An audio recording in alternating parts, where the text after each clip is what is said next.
one of the things a woman has to learn to do during the menopausal period and after that, and even before that, is whenever you're stressed, to be able to communicate either through journaling on your own, or because you're talking to God at that point, or you're talking to yourself, whatever you want to do, or imagine talking to somebody and saying what you want to say, but you've got to articulate it into words.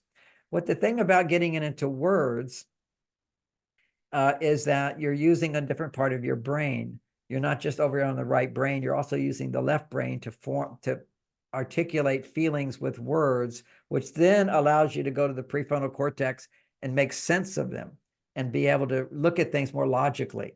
Because whenever you're upset, whether you're a man or woman, you're not being logical. Okay. Being upset is not logical.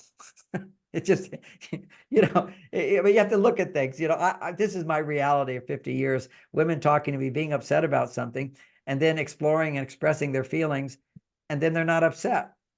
Nothing changed in the outer world, except they made a change. They either felt hurt. Certainly just by talking about your feelings, estrogen levels will go up. When estrogen levels go up, stress levels go down. And then that bias towards looking at negativity goes away, and you can look at negative and you can look at positive. So a lot of times people are upset, they're just looking at the negative. And then if things don't get worse, like you don't create a big fight or argument, you're just upset about something, let a little time pass. And now you have other experiences that allow you to balance that negative experience with a positive experience.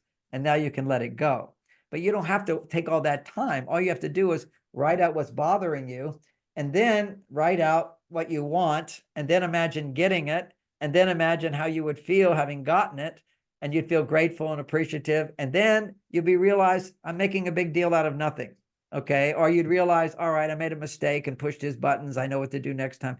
So your wisdom always comes back when you have a balance of your male and female side. But for women, I think it's just imperative that they talk first about what's bothering them. Okay, that's the first thing. Unedited. Now, what I never do as the therapy I do with couples, and it's very effective, is I never see them together.